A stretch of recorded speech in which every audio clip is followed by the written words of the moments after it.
শুভ দুপুর। আজকে আমি এই দেখো পালং শাক করছি। আমরা আলু দিয়ে, শিম দিয়ে, বেগুন দিয়েছি।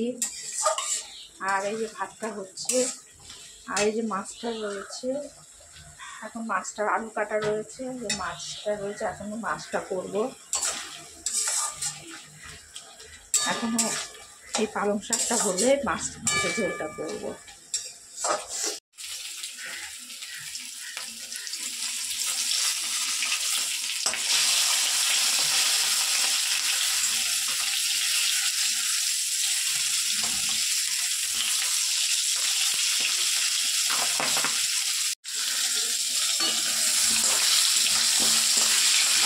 আলু কাটা ভেজে রেখে দিই।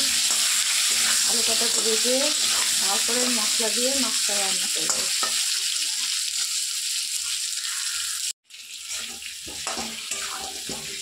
মশলা দিয়েছি এর মধ্যে আদা বাটা, জিরে বাটা, লঙ্কা বাটা, সব শিল নোড়াতে বেটেছি।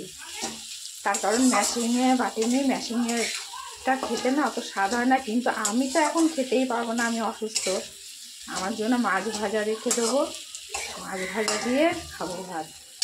আমি কি খাওয়া দাওয়ার এখন আমার খুব কন্ট্রোল করতে হবে।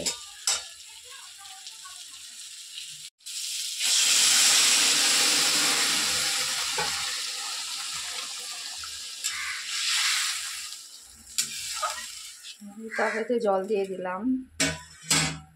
মাছ কটা তরকারিটা ফুটে উঠলে মাছ কটা দিয়ে দেবো। ঝোলটা হয়ে গেছে, এবার মাছের ঝোলটা নামাবো। পুরো রান্না কমপ্লিট। তোমরা সকলে ভালো থেকো।